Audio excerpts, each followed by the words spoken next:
Jennifer, bring us up to speed on this union and what they are floating as a proposal to save the post office. Yes, Wendy, the Postal Service has talked about cutting, closing a lot of facilities and mail processing sorting centers and going to 5-day delivery. And the union says that's just not the way to go because you're going to drive away people and you're going to lose more than you'd save. So they say instead that the Postal Service should look at what it can do with its infrastructure. They're the only agency that goes to every home every single day or 6 days a week.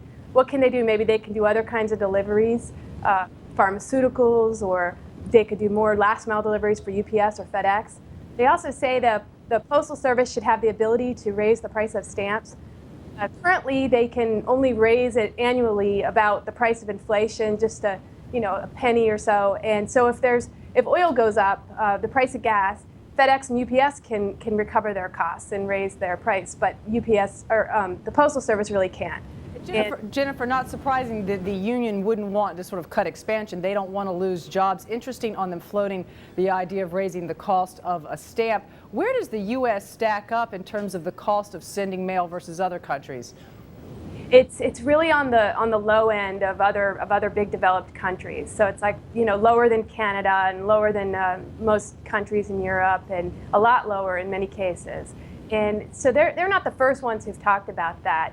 There's quite a few groups, including the Postmaster General, saying, look, let's go to 50 cents. It's less than a price of a cup of coffee. But it's really controversial because there's a whole mailing industry that uses the post office very often, and they say this would hit us hard.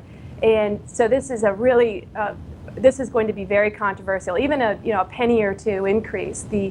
The Postal Service a couple years ago during the recession tried to get a waiver to raise it 5% instead of the price of inflation, just a little above, and they were turned down by the Postal Regulatory Commission. So you can imagine what this is going to look like when it gets to Congress, this idea. No one disputing, however, that the post office must do something, though. I mean, I think as you report, it's facing historic losses, more than $5 billion in the most recent fiscal year. For people who are always asking, wait, I don't understand, is the post office part of the U.S. government? Is it not? Are my taxpayer dollars involved here or not?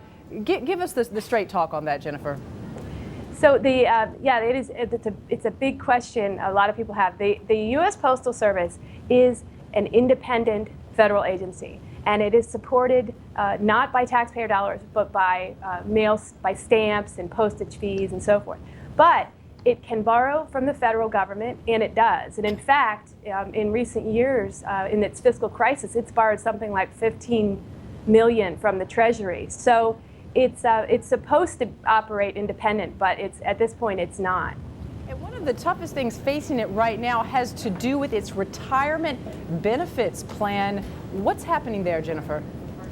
So in 2006, Congress passed a Postal Reform Act, and one of the things they did is they said they wanted the Postal Service to put aside money for future retirees.